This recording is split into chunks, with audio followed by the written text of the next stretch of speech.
Insights from the world's best medical minds. You are watching therightdoctors.com.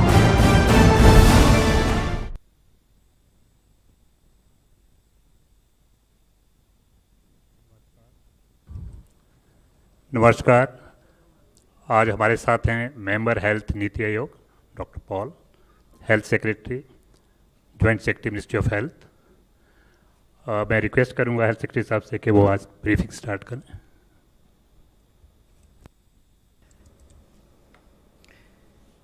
नमस्कार। हम आपके समक्ष आज देश में और राज्य में जो कोविड की स्थिति है उसके बारे में एक संक्षिप्त विवरण प्रस्तुत कर रहे हैं।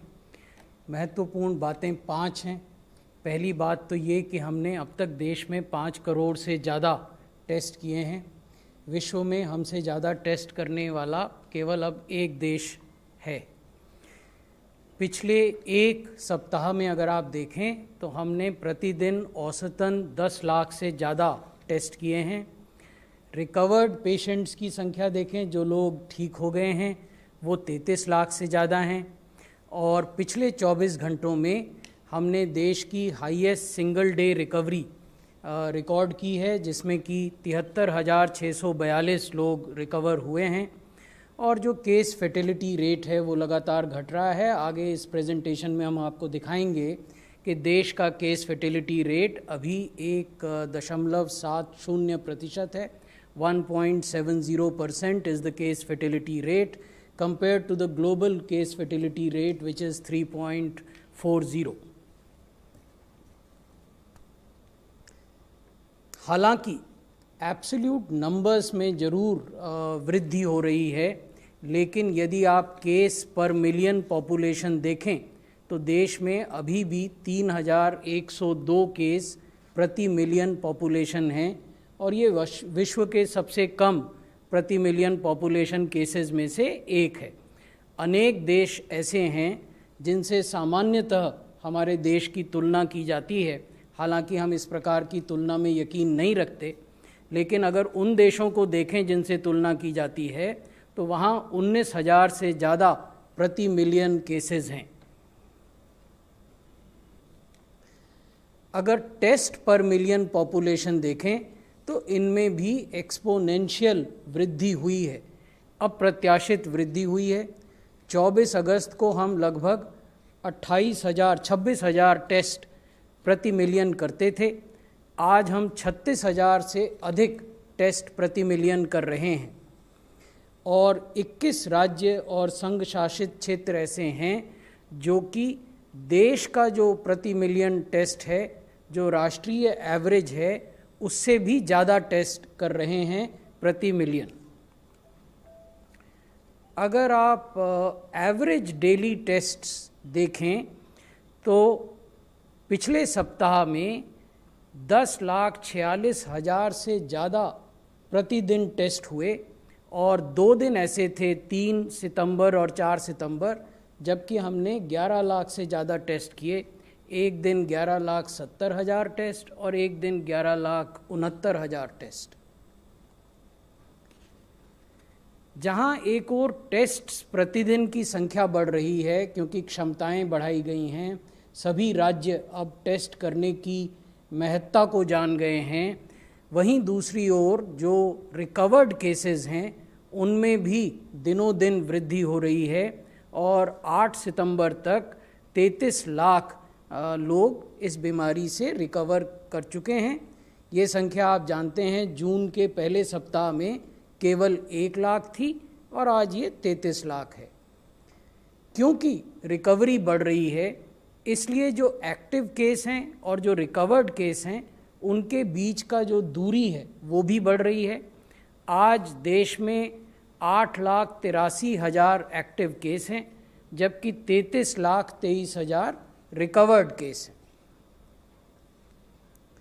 अब यदि मृत्यु की बात करें, डेथ पर मिलियन पॉपुलेशन, तो ये भी भारत में विश्व के सबसे कम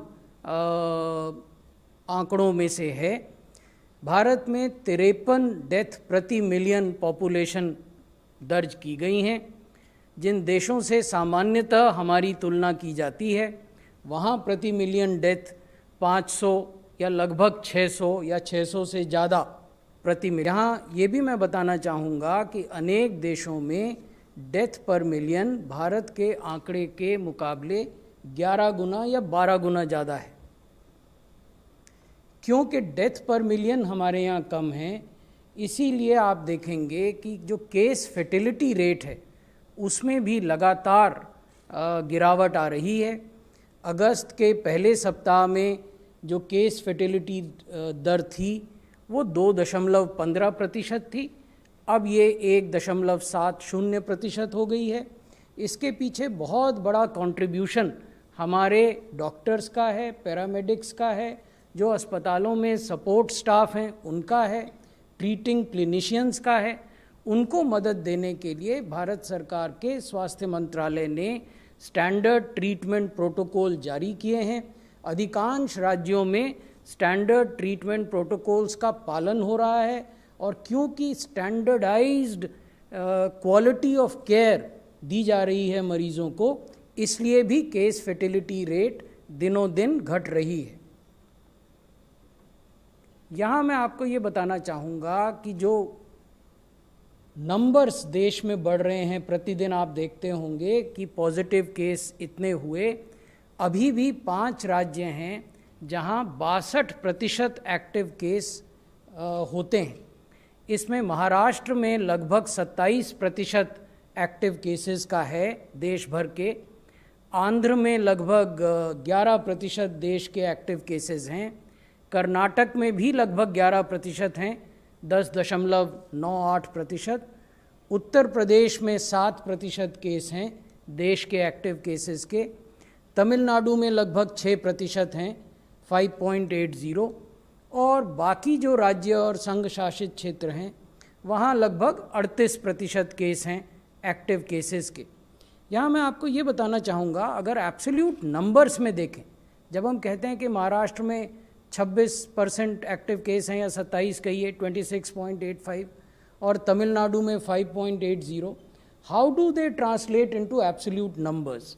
सो the absolute numbers in case of Maharashtra are 2.37 lakhs। 2,37,000 active case Maharashtra में हैं। मैंने अभी आपको निवेदन किया था कि देश में 8,80,000 से कुछ ज़्यादा एक्टिव केस हैं, तो उस 8,80,000 की जो संख्या है उसका 2,37,000 एक राज्य में है, महाराष्ट्र में। तमिलनाडु में 51,200 है। So that should give you some idea of the range. 2,37 lakhs in one state and 51,200 in another state. And these are the 5 states that are contributing 62% of the cases. मैं अभी आपको ये तस्वीर भी दिखाऊंगा कि अनेकों राज्य और संघ शासित क्षेत्र ऐसे हैं जहां की 5,000 से कम एक्टिव केस है। ये वो राज्य है। हमारा निवेदन आपके समक्ष ये है कि जो केसेस, जो एक्टिव केसेस प्रतिदिन रिपोर्ट होते हैं, अभी भी वो कुछ राज्यों में ही कंसंट्रेटेड हैं। 14 राज्य और संघ शासित क्षेत्र ऐसे हैं जहां 5,000 से कम केस हैं। इसमें लक्षद्वीप, जो एक छोटा यूनियन टेरिटरी है, वहाँ 0 केस है। दादरा और नागर हवेली, दमन दीव में 297 हैं। अंडमान निकोबार में 312 हैं। मिज़ोरम में 380 के लगभग हैं। नागालैंड में 525 हैं। सिक्किम में 538 हैं। लद्दाख में 818, मेघालय, अरुणाचल प्रदेश, मणिपुर, चंडीगढ़, यूनियन टेरिटरी चंडीगढ़, हिमाचल प्रदेश, गोवा और पुडुचेरी, ये हैं जहां 5,000 से कम हैं। और लगभग 20 से अधिक राज्य और संघ शासित क्षेत्र ऐसे हैं जहां 5,000 से लेकर 50,000 के बीच में एक्टिव केस हैं। उनका ब्यौरा हम आपको आज नहीं दिखा रहे हैं। 5 ऐसे राज्य हैं जहां की देश में कोविड से होने वाली मृत्यु का 70% दर्ज किया जाता है। महाराष्ट्र में 37%, तमिलनाडु में लगभग 11% 10.89, कर्नाटक में लगभग 9% 8.98, आंध्र प्रदेश में 6.17%, उत्तर प्रदेश में 5.46%।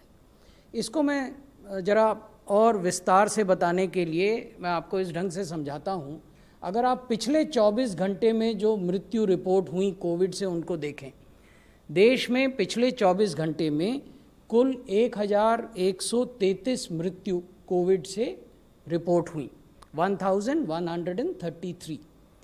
इस 1133 मृत्यु में से महाराष्ट्र में 423 मृत्यु हुई, कर्नाटक में 141 हुई,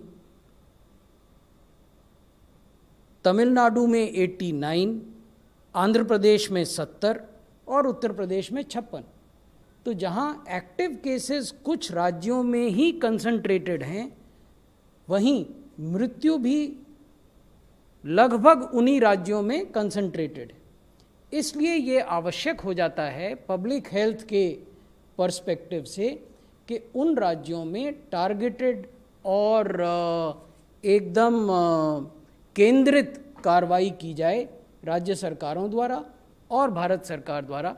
इसलिए हम इन राज्यों से विशेष संपर्क में रहते हैं। हमने इन सब राज्यों के साथ पिछले शनिवार को एक विस्तार से वीडियो कॉन्फ्रेंस के माध्यम से बैठक की थी, जिसमें राज्यों के स्वास्थ्य सचिव, राज्यों के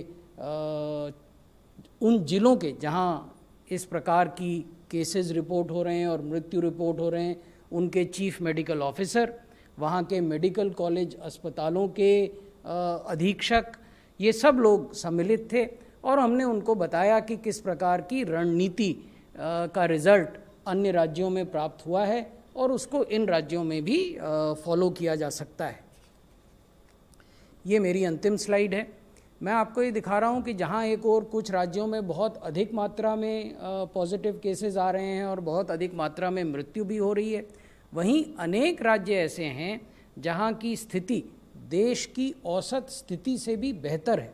अगर आप देश की केस फर्टिलिटी रेट देखें, जैसा मैंने पहले निवेदन किया, वो 1.70% है और लगातार नीचे आ रही है। It is continuously declining.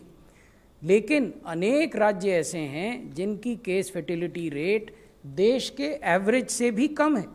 उदाहरण के लिए आसाम, केरल, उड़ीसा, बिहार, मणिपुर, मेघालय, तेलंगाना, हिमाचल प्रदेश, छत्तीसगढ़, आंध्र प्रदेश, झारखंड, त्रिपुरा।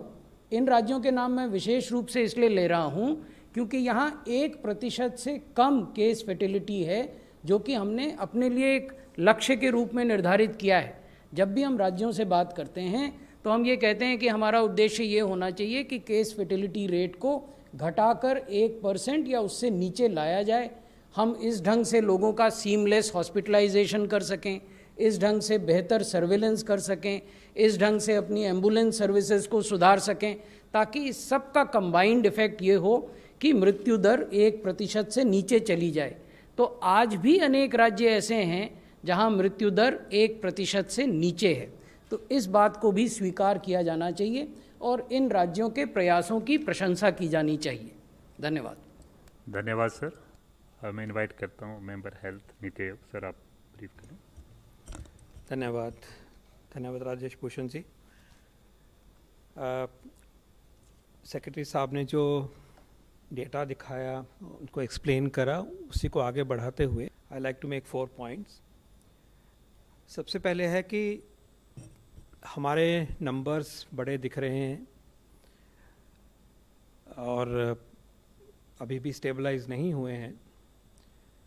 उसके चलते हुए हमें 2-3 चीज़ें आगे साफ हो रही हैं। पहली बात तो ये है कि ऐसा नंबर इसलिए भी हो रहा है कि हम टेस्टिंग बड़ी लिबरल तरीके से कर रहे हैं। जहाँ भी सस्पिशन है अब टेस्ट किया जा रहा है, टेस्ट की स्पीड और भी बढ़ाई जाएगी, बढ़ी भी हुई है बहुत। तो जब इतना बड़ा नेट वाइड कर रहे हैं, केसेस आएंगे और ये भी मालूम है कि हम इतने ससेप्टेबल हैं अभी भी प्रोपोर्शन हमारी पॉपुलेशन की कि वायरस हमें पकड़ेगा और वायरस हमारे ऊपर प्रभाव कर सकता है। तो पेंडेमिक चली हुई है और पेंडेमिक चलती है जब, तो फिर इस तरह के एक स्टेज आ रही होती है जहाँ पे कि ये नंबर ऐसे दिखते हैं।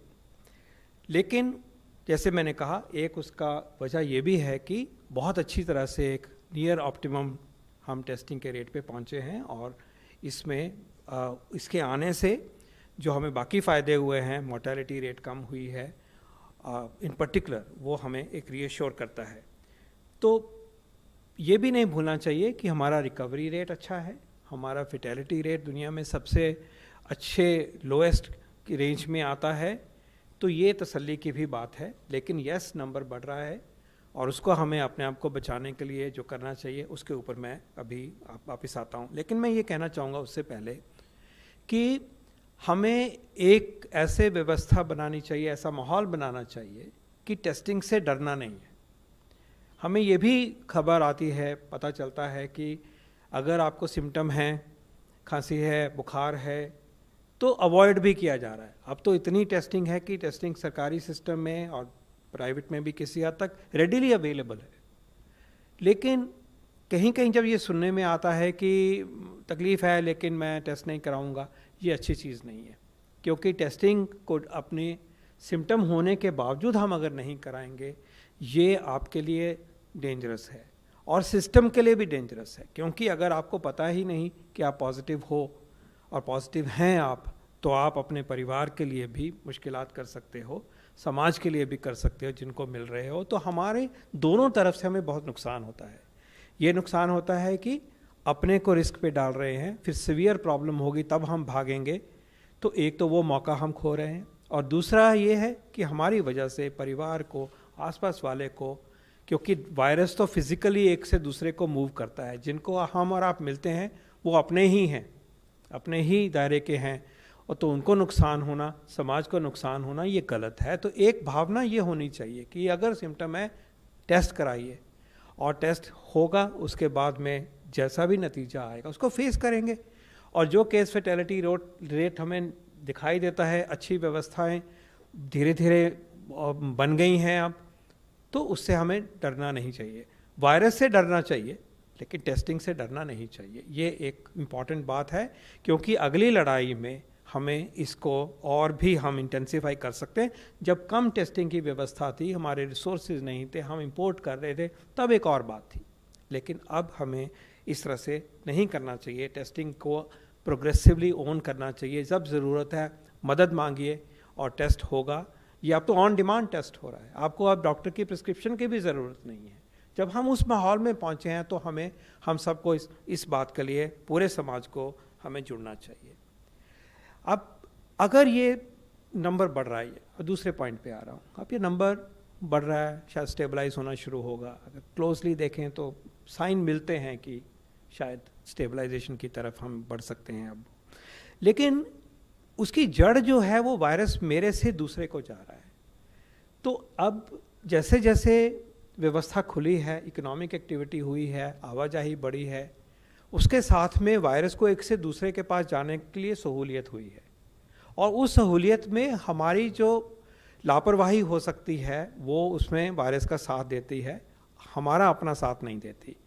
तो ये जो एक माहौल बनता जा रहा है कि हम लैक्स हो रहे हैं, चाहे मास्क की बात है, 2 गज की दूरी की बात है, लार्ज गैदरिंग की बात है, ये एक अच्छी चीज़ बिल्कुल नहीं है। ये हम बार बार दोहराना चाहेंगे, हर मीटिंग में, हर पॉइंट पे हम कहना चाहेंगे कि सेल्फ डिसिप्लिन, जिसकी वजह से अभी तक सबके मुकाबले में काफ़ी हद तक हम बहुत अच्छे रहे हैं, अपने देश ने करके दिखाया है।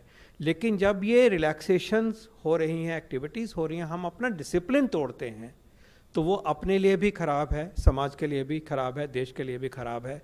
तो हाथ जोड़ के विनती है कि जो मास्क पहनने 100% पहनना है, हमने बात करते हुए सामने बात हो रही है तो तब भी पहन के रखना है। 2 गज की दूरी का संदेश प्रधानमंत्री जी ने दिया था, उसको अपनाना है। लार्ज ग्रुप्स में हमें नहीं जाना है, सुपर स्प्रेडिंग इवेंट्स होते हैं, एक्टिविटी है, मिलेंगे भी, लेकिन फिर भी प्रिकॉशन करिएगा प्लीज़। इसी तरह से जो आयुर्वेदा के जो प्रिंसिपल्स को अपनाने की बात कही थी प्रधानमंत्री जी ने, उसको अपनाइए ताकि आप उसमें सशक्त रहें, अपनी आपकी इम्यूनिटी अच्छी रहे। योग से अपनी इम्यूनिटी आपकी अच्छी रहती है। और इसी प्रकार से थूकना नहीं है, सोशल डिस्टेंसिंग को बनाना है। ये मैसेजेस अभी भी उतने ही रेलेवेंट हैं जो पहले थे, और मैं कहूँगा कि शायद और भी ज़्यादा इम्पॉर्टेंट हो गए, क्योंकि अब जो नंबर से हम बढ़ते हैं, उस टाइम पे 5,000 का 10 होता था, अब सोचिए 80,000 का क्या बनेगा वो। तो इसकी जड़ जो है वायरस को एक से दूसरे पे ना पहुंचने देने की है, जो कि पहली हमारी जिम्मेवारी है। उसके बाद सिस्टम की जिम्मेवारी है कि वायरस को एक दूसरे तक ना पहुंचने के लिए जो कंटेनमेंट की जाती है, कॉन्टैक्ट ट्रेसिंग की जाती है, कंटेनमेंट जोन्स बनाए जाते हैं, सर्वेलेंस किया जाता है, वो व्यवस्था भी उसके ऊपर फिर आगे मदद करती है। लेकिन अगर हम प्राइमरी प्रिवेंशन करें और वो सफल होती है, आप सब ने देखा है कि लॉकडाउन के बाद जब एक माहौल बदला तो हम पुराने माहौल पे वापस नहीं गए, हम उससे मच बेटर सिचुएशन में गए। हमारी स्पीड स्लो हो चुकी थी और वो इसलिए स्लो थी कि हमने अपना बिहेवियर बदला था। तो एक आम कंप्लेंट मिल रही है हमें सरकारों से कि जनता थोड़ा लैक्स हो गई है। तो हमारी आपसे विनती है और आपके थ्रू देशवासियों से विनती है कि 2 गज की दूरी, मास्क का अपनाना 100% और बड़ी गैदरिंग को अवॉइड करना, थूकना नहीं है, हाथ को धोना है, हाथ को हाइजीन रखना है, और अपने लिए आयुर्वेदा पोषण को जो चीज़ें बताई गई हैं उनसे लेके अपनी इम्यूनिटी को, अपने को ताकतवर रखना है। तो इनकी ये this still remains the key to pandemic slowing and pandemic control, and we can not emphasise this more. और मैं चाहूँगा कि यही चीज़ हमारी स्टेट गवर्नमेंट्स भी और भी तेज़ी से अपनाएं, NGOs भी अपनाएं, और मीडिया आपकी तो सबसे ज़्यादा भागीदारी है। और मुझे ज़रूर ये लगता है कि आप इसमें अपने एफर्ट में भी बढ़ोतरी कर सकते हो। आप अपनी वॉलंटरली इसको प्लीज़ आगे भी बढ़ाइए, इस मैसेज को ज़्यादा स्प्रेड करिए। जिस तरह से भी मीडिया इन्फ्लुएंस कर सकता है, प्लीज़ इसको आप करिएगा, क्योंकि ये भी लेके चलिएगा कि जिन नंबर के साथ अब हम चले हुए हैं उसमें लापरवाही और अगर होती है तो ये डैमेज होगा। तो इस दशा से हम बच जाएंगे और वैक्सीन की तरफ आएंगे, अपने आप ही पेंडेमिक कंट्रोल में आएगी। तो हम अभी तक ठीक रहे हैं, ये आगे भी ठीक रहे हैं। तो इस पॉइंट को मैं बहुत ज़ोर से कहना चाह रहा था, इसलिए थोड़ा वक्त भी लिया है।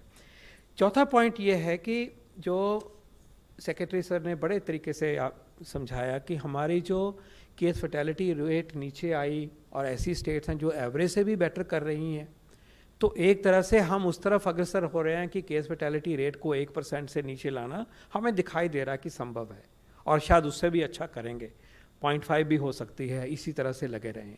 तो जैसे जैसे ये बीमारी के बारे में हमें समझ आया, वैसे वैसे ही हमने अपने ट्रीटमेंट प्रोटोकॉल्स को ठीक किया। ये सारे वर्ल्ड में हुआ, लेकिन हमने इसको बहुत ही स्ट्रक्चर्ड तरीके से करा है, और वो दिखाई देता है कैसे इम्प्रूवमेंट होती गई है। तो जो हमारा नेशनल प्रोटोकॉल है, हमें विनती करूँगा सब फिजिशियन कम्युनिटी से, अस्पतालों से, डॉक्टर से, कि जो नेशनल प्रोटोकॉल में चिन्हित चीज़ें हैं, ऑक्सीजन पे एम्फेसिस है, हाइड्रोक्सीक्लोरोक्विन माइल्ड डिजीज़ में एम्फेसिस है, हेपरिन का है ताकि एंटीकोगुलेशन का स्टेट रहे, डेक्सामेथासोन स्टीरॉयड है जो कि थोड़ी और स्टेज के बाद हम लोग देते हैं। इसी मेन स्टेज से ये सब कुछ अचीव हुआ है। कभी कभी वो एक्सपेरिमेंटल थेरेपी की बात आती है, होपफुली वो थोड़ा मदद करती हैं, रेमडेसिविर भी है, बाकी वो चीज़ें जो प्लाज्मा वगैरह है उसके बारे में भी सीख रहे हैं कहाँ तक आता है। कहने का मतलब ये है, ये रॉकेट साइंस नहीं रही है। अब पहले हम बहुत डरते थे इस ट्रीटमेंट करते हुए, अब अभी ये भी समझ आ गया कि वेंटिलेशन करने की ज़रूरत, तो वेंटिलेटर लगने की बहुत कम मात्रा में होती है, उसको भी नॉन इन्वेसिव करने से ही रिजल्ट आ जाते हैं। तो भगवान की दया से बहुत सूझबूझ आ चुकी है इस ट्रीटमेंट में। तो मेरी अपील ये होगी कि हम सब उसी प्रोटोकॉल को फॉलो करें, कॉन्फिडेंस से फॉलो करें, और जब मदद की ज़रूरत हो, जो सिस्टम बनाया गया है मदद का, स्टेट गवर्नमेंट से बनाया गया है एक्सपर्ट से पूछने के लिए, एम्स में 24/7 एक रिसोर्स सेंटर है, उस मदद को लेते हुए अच्छे तरीके से ट्रीटमेंट प्रोटोकॉल को फॉलो करें, तो हमें और भी आगे आगे सुधार होगा, आगे अच्छाई आएगी। इसमें एक मुद्दा और जुड़ता है। अब जब हम देख रहे हैं कि इन्फेक्शन शहरों से, बड़े शहरों से छोटे, और छोटे शहरों से जो अर्बन एरिया के आसपास के गाँव में आने की अब टेंडेंसी हो रही है वायरस की, जो उसकी आदत है, उसमें हमें एक और बात का ध्यान रखना पड़ेगा कि क्योंकि सिटी सेंटर से या ज़िले के सेंटर से दूरी बढ़ जाएगी थोड़ी सी, तो हमें इस मामले में और भी चौकन्ना रहना पड़ेगा कि जिस व्यक्ति में सिम्टम्स हैं वो, उसका परिवार जल्दी एक्शन ले। सिम्टम है तो जल्दी टेस्ट कराए, क्योंकि दूरी थोड़ी बढ़ जाती है, एम्बुलेंस अरेंज करनी है। जो हेल्थ सिस्टम की रिस्पांस करने के लिए एक थोड़ा सा और रूरल हमारे कम्युनिटी भाई बहन जो हैं उनको जोड़ने के लिए एक तरफ कंट्रोल की बात आती है, दूसरी तरफ एफिशिएंसी की बात आती है, तीसरी तरफ ये बात है कि केयर सीकिंग जो है वो हमें और भी अलर्ट होकर करनी है और एक दूसरे के लिए ये मैसेज देना है कि देर नहीं होनी चाहिए। देर नहीं होगी, सर्वाइवल बहुत बहुत अच्छा है। देर होगी तो किसी भी उम्र के व्यक्ति को मुश्किल हो सकती है। ये 4 पॉइंट मैं आपके सामने समक्ष करना चाहता था। धन्यवाद। धन्यवाद सर। सर ऑनलाइन क्वेश्चन लेते हैं पहले। There have been reports of primitive tribes getting infected in Andaman and Nicobar Islands. What is the present status of these tribes? Andaman और निकोबार आइलैंड्स में पर्टिकुलरली वल्नरेबल ट्राइबल ग्रुप्स करके कुल 5 tribal groups हैं। वैसे अगर आप अंडमान निकोबार को देखें तो वहाँ 6 शेड्यूल्ड ट्राइब्स हैं। तो उन 6 शेड्यूल्ड ट्राइब्स में से 5 को हम PVTG कहते हैं, पर्टिकुलरली वल्नरेबल ट्राइबल ग्रुप्स। इनमें से कुछ लोग पोर्ट ब्लेयर में हैं और कुछ लोग अंडमान और निकोबार के जो अलग अलग द्वीप हैं, जैसे ग्रेटर अंडमान, मिडिल अंडमान, निकोबार, इन सब द्वीप समूहों में हैं। तो ये जो 5 PVTGs हैं, इनमें से एक में इस प्रकार की पॉजिटिविटी को टेस्ट में पाया गया था।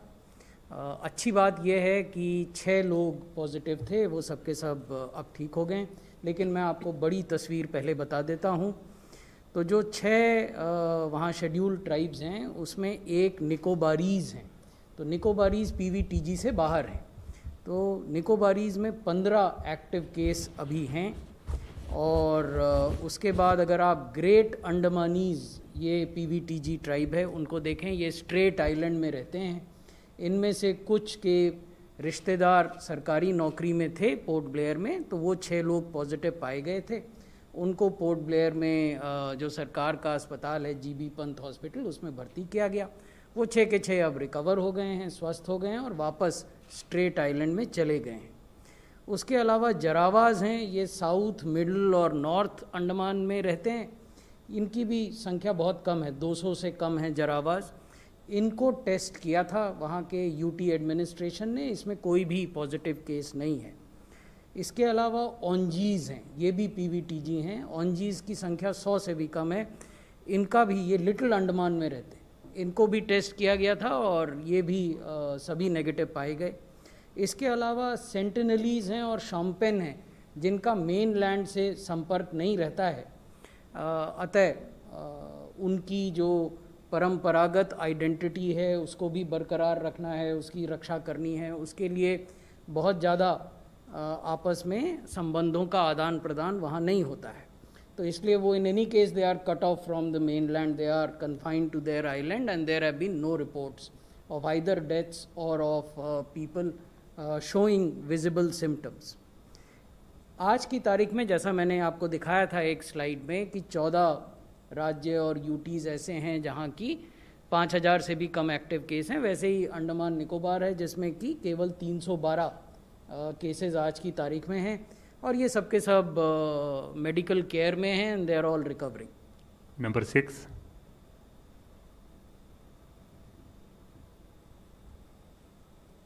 Sir, Dr. Paul made a very impassioned plea for going and testing themselves. What I wanted to find out, sir, is that from this very platform in March, right after WHO said test, test, test, we had got a response that India's strategy is isolation, isolation, isolation, testing is not that important. And now we are going all out on testing.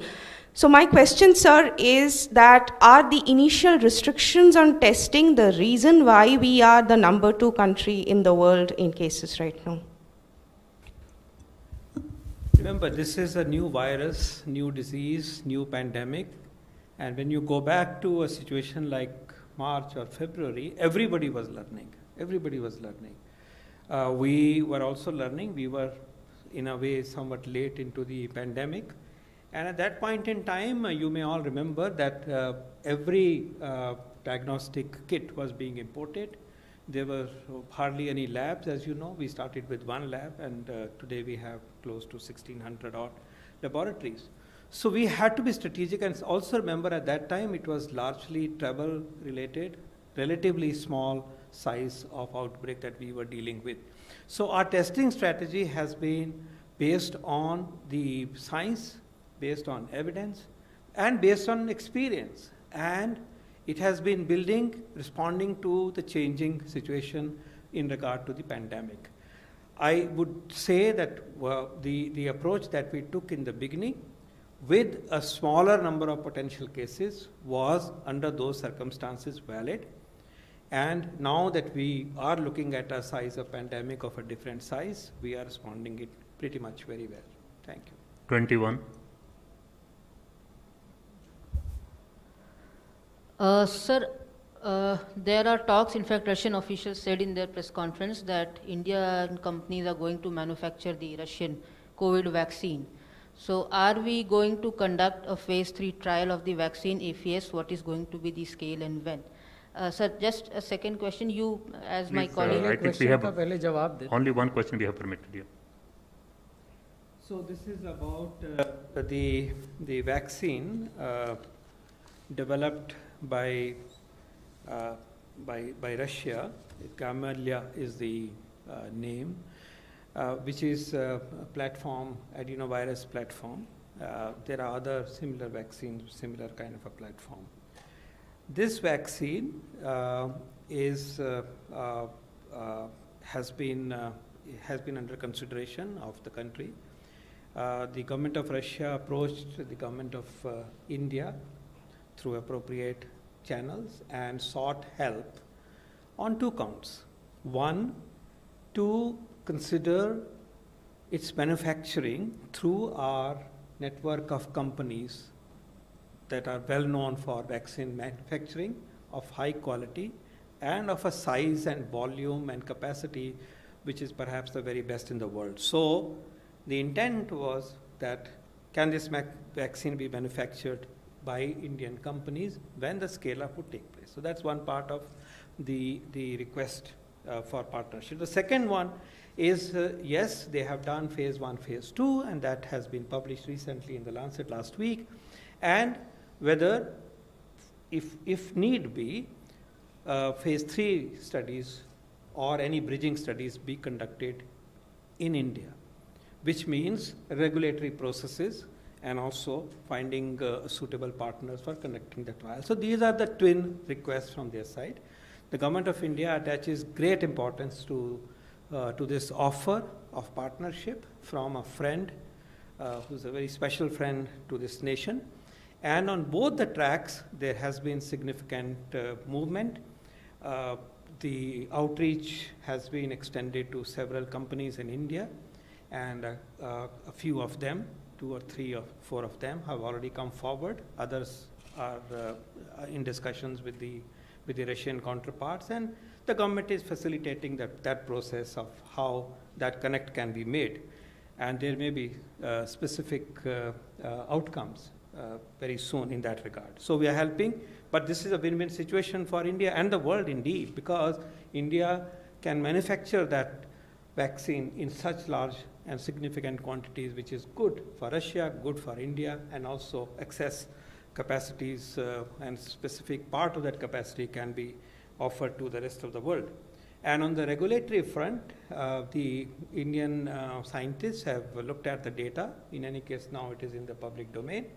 And yes, there would be a need for phase 3 trials in normal course of things.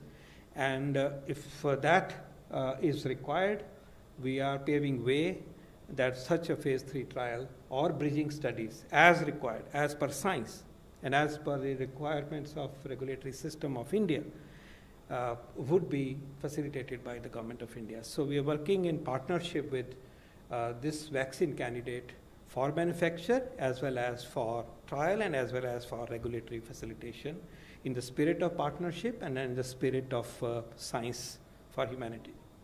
Number 9. Yeah, I think let the other question be taken. बोलिए number 9. Yeah. Okay, 26.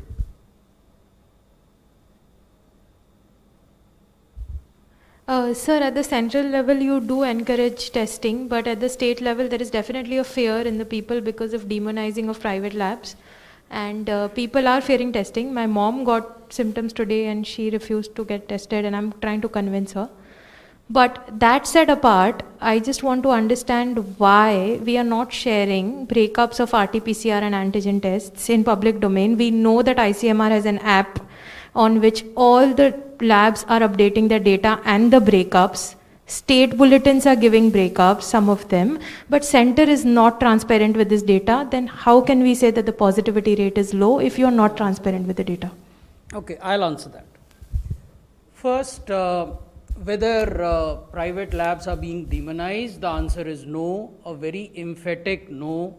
If we look at the share of private lab testing in the overall testing on a daily basis, you will find that it has increased day on day, month on month. When we started, the participation of private labs in testing was 0. If you look at last 24 hours, private labs tested 1,18,028 samples across the country. So 1,28,018 samples out of 10 lakh samples is not an insignificant number, and this is progressively increasing. So that's one part of the story. The second part is, what is the proportion between rapid antigen test and RT-PCR test? You would realize that there are states, and I would name names, I have shared these names with you earlier also, like Tamil Nadu, where 100% of all testing is only RT-PCR test, and they don't do rapid antigen. Similarly, because they have sufficient capacities and they are doing significant amounts of tests. Every day they do roughly 70 to 75,000 tests, and 100% are RT-PCR tests. On the other hand, you have some states, particularly in the eastern part of the country, where the RT-PCR capacities are low. We have recently supplemented those capacities. ICMR has supplied high throughput RT-PCR machines, Cobas machines they are called, to West Bengal. One is being supplied to Bihar by the end of this month. So their RT-PCR tests will also go up. Now the third point, the states on a daily basis issue bulletins and they tell you that this is the number of tests that we have conducted, rapid antigen as well as RT-PCR. And third point, purely from academic interest, those of you who do due diligence before filing your copies, the two big global websites that you consult are either Worldometer or Johns Hopkins State of Our World Data. You would find, please try locating the number of RT-PCR tests done in the top 5 countries on a day-to-day basis. If you can find that data, please share it with us. You will find our data on those websites. You will also find our data in the public domain. And progressively, we have shared more and more data with not only the public, but with the media also. There is nothing there to hide. 114. Sir, Nitin, tell your mom to get tested, please, if she has symptoms. Please. Sir Nitin DD news से बोल रहा हूँ, जो cases बढ़ रहे हैं क्या वो जनता की लापरवाही है? अगर है तो जनता को क्या करना चाहिए और सरकारों को, खासतौर पे राज्य सरकारों को क्या करना चाहिए? मैं इसमें आपको अपने कुछ अनुभव जो मंत्रालय के रूप में हमने हासिल किए वो साझा करना चाहूँगा. उसके बाद डॉक्टर पॉल भी बोलेंगे क्योंकि शुरुआत में भी उन्होंने इस विषय पर बोला था. जब हम राज्यों से विमर्श करते हैं या समीक्षा की बैठकें करते हैं तो हम बार बार राज्यों को और यूनियन टेरिटरीज़ को ये ध्यान देने के लिए कहते हैं कि हमारी पूरी स्ट्रैटेजी का फोकस होना चाहिए कि हम वायरस को चेज़ करें, वायरस का पीछा करना चाहिए. पब्लिक हेल्थ मैनेजर्स के रूप में राज्य सरकारों के उन लोगों को जिनको ये जिम्मेवारी है पेंडेमिक से जूझने की। लेकिन यहाँ महत्वपूर्ण बात यह है कि you can chase the virus only when you catch the missing persons. ये बहुत महत्वपूर्ण सिद्धांत है। You can chase the virus only when you catch the missing person. आप वायरस का पीछा तभी कर सकते हैं जब जो छूट गए लोग हैं आप उनको चिन्हित करें। तो ये कैसे होगा, इसके 2 उदाहरण मैं आपको बताता हूँ। जो हमारी जो केंद्रीय दल जाते हैं राज्यों में, जो समय समय पे हम भेजते हैं, आज जब मैं आपसे बात कर रहा हूँ तो उस समय जो केंद्रीय दल हैं वो यूपी में हैं, वो झारखंड में हैं, वो छत्तीसगढ़ में हैं, उड़ीसा में हैं, चंडीगढ़ में हैं, पंजाब में हैं, और वो हमें फीडबैक देते हैं। वो राज्य सरकारों को भी फीडबैक देते हैं। आने से पहले वो एक डिटेल्ड डीब्रीफिंग आयोजित करते हैं राज्य के मुख्य सचिव से, चीफ सेक्रेटरी से और राज्य के स्वास्थ्य सचिव से। तो उनके द्वारा प्राप्त फीडबैक के आधार पर हम ये आपसे साझा कर सकते हैं कि अनेक राज्य ऐसे हैं जहां रैपिड एंटीजन टेस्ट में जब कोई व्यक्ति नेगेटिव हो जाते हैं लेकिन उनमें लक्षण हैं, यानी symptomatic negative people, as a result of the rapid antigen test उनको आवश्यक रूप से RT-PCR टेस्ट कराया जाना है। हमने ये पाया कि अनेक ऐसे लोग हैं जो कि सिम्टोमेटिक नेगेटिव थे रैपिड एंटीजन टेस्ट में, लेकिन उनके RT-PCR टेस्ट नहीं हुए। So that is what I mean when I say that you need to catch that missing person. तो वो लोग जिनको आप इस व्यवस्था में चिन्हित नहीं कर पा रहे, कैच नहीं कर पा रहे हैं, वही इन्फेक्शन को फैला रहे हैं। तो एक उदाहरण ये मैं आपको देना चाहता था। तो हमारा राज्य सरकारों से बार बार ये अनुरोध रहता है कि ICMR की गाइडलाइंस हैं, स्वास्थ्य मंत्रालय की गाइडलाइन है कि सिम्टोमेटिक नेगेटिव जो रैपिड एंटीजन टेस्ट में आए उनका मैंडेटरी आवश्यक रूप से RT-PCR टेस्ट किया जाना है। ये बहुत महत्वपूर्ण तथ्य है। अगर उसमें 100 लोग भी छूट जाते हैं तो वो कितने लोगों को पोटेंशियली इन्फेक्शन दे सकते हैं, ये चिंता की बात है। दूसरा जो उदाहरण मैं आपको देना चाहता हूँ वो ये है कि जिस भी इलाके में ज़्यादा केस होते हैं उसको हम कंटेनमेंट के रूप में घोषित करते हैं, उसको सील करते हैं और फिर उसका पेरीमीटर कंट्रोल होता है, सर्वेलेंस होती है, हाउस टू हाउस सर्च होती है और कॉन्टैक्ट ट्रेसिंग होती है। यहाँ जो केंद्रीय दल थे उन्होंने ये पाया। सो देयरफॉर वी से again and again that you can chase the virus only when you catch the missing persons. तो ये तो तकनीकी पहलू हुआ। दूसरा पहलू जो डॉक्टर पॉल ने आपके समक्ष रखा था वो ये है कि प्रत्येक व्यक्ति को अपनी और समाज की सुरक्षा के प्रति जागरूक होना होगा। क्योंकि अगर हम मास्क नहीं पहनते, अगर हम 2 गज की दूरी नहीं रखते तो हम अपने को तो असुरक्षित कर ही रहे हैं, हम दूसरे लोगों की सुरक्षा में भी बहुत बड़ा खतरा बन रहे हैं। तो ये समझ सबके भीतर आनी बहुत आवश्यक है। Friends, we will take only 2 more questions. 35. मैं कुमार कुंदनू, डॉक्टर पॉल से एक सवाल। सर, जो वैक्सीन है इसका जो रशियन वाला है, अगर इसका ट्रायल होता है तो इंडियन प्रोसीड्योर क्या होगा? क्या भारतीय लोगों पर इसका ट्रायल किया जाएगा 3rd फेज का, और कब से शुरू होगा ये? देखिए, जब मैं ट्रायल की चर्चा करी, अब एक स्पेसिफिक उस वैक्सीन की कह रहे हैं, जनरल पूछ रहे हैं उसी के लिए? हाँ, बिल्कुल ठीक कह रहे हैं आप कि जब हम कह रहे हैं कि हमारे देश में हम एक पर्टिकुलर वैक्सीन का ट्रायल करेंगे तो वह हमारे देश के ही वॉलंटियर्स के ऊपर ट्रायल की बात हो रही है। जैसा कि आपको विदित है, ऑलरेडी हमारे 3 कंपनीज जो हैं वो clinical phase 3 trial, phase 2 going two phase 3 वाली फेज़ में हैं। जैसे कि आप जानते हैं कि ICMR भारत बायोटेक जो है वो फेज़ 1 उनका कंप्लीट है। आज से फेज़ 2 की एनरोलमेंट शुरू हो गई है। ये भारत बायोटेक है, ये हिंदुस्तानी वैक्सीन है, ये किल्ड वैक्सीन है, इसके ऊपर ये स्टेटस है। फिर अब बात आती है जो हमारा कैडला जाइडस का है, वो वैक्सीन ट्रायल जो है वो भी अब फेज़ 1 ख़त्म होके फेज़ 2 भी अच्छी प्रोग्रेस में चला हुआ है। तो ये 2 हमारे इंडिजिनस वैक्सीन्स हैं जो कि हिंदुस्तानी अपने ही वॉलंटियर्स के ऊपर फेज़ 1 और फेज़ 2 की तरफ अग्रसर हो रहे हैं बहुत तेज़ी से, बहुत सेटिस्फैक्ट्री तरीके से। तीसरा वैक्सीन जो है वो आज हमारे पास सीरम इंस्टीट्यूट द्वारा ट्रायल किया जा रहा है। ये ऑक्सफोर्ड वैक्सीन है, फेमस वैक्सीन है। एस्ट्राजेनेका इसकी पेरेंट कंपनी है जो इसको बनाती है, लेकिन अब ये सीरम इंस्टीट्यूट भी बना रही है। और सीरम इंस्टीट्यूट का फ़ायदा सबसे बड़ा देश के लिए और गौरव भी है कि इनके पास एनॉर्मस कैपेसिटी है बनाने की। लगभग 75 से 100 मिलियन डोजेस का कैपेसिटी है पर मंथ की, ये अनइमेजिनेबल कैपेसिटी है। तो ये जो वैक्सीन है इसके ट्रायल जो हैं वो यूके में, यूएसए और ब्राज़ील में फ़ेज़ 3 ऑलरेडी हो रहे हैं।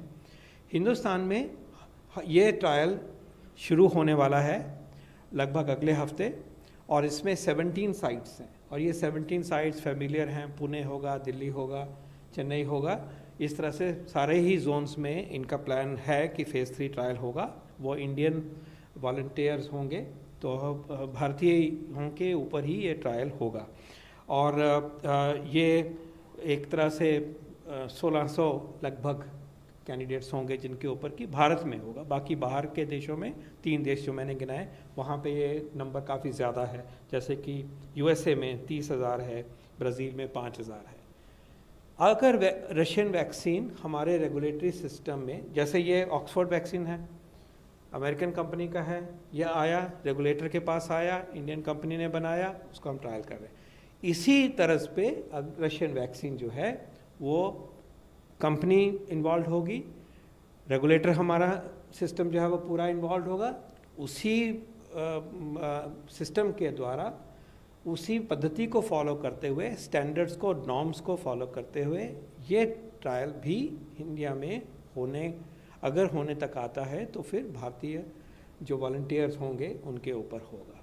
Yes. Last question, 22. Hello, sir. So, with regards to the vaccines, last week the US FDA commissioner told Financial Times that they would be willing to consider an emergency use authorization for the vaccines without completing a phase 3 trial. Now, I understand this question should have been directed to the DCGI, but still, since you are part of the committee, can you answer if India would consider something similar? And also, as a clarification, you said 75 to 100 million will be produced by Serum Institute of India. They have the capacity. Have we figured out what the capacity of all the companies that are in human trials are, and what is the demand that we have? Second part I can answer fast. Yes, we have done a matrix of what the potential capacities are. That work has been accomplished, and in any case it is changing dynamically because there are at least 7-8 other companies who, if they get an offer or if they have their own vaccine, they will also come into picture. It's a dynamic situation, but yes, we have done the landscaping exercise for that. Emergency use of a product, including a vaccine, is an option available to any sovereign country, to any regulatory system. But to comment on that is premature at this moment. Thank you. Thank you very much, sir. Thank you, friends.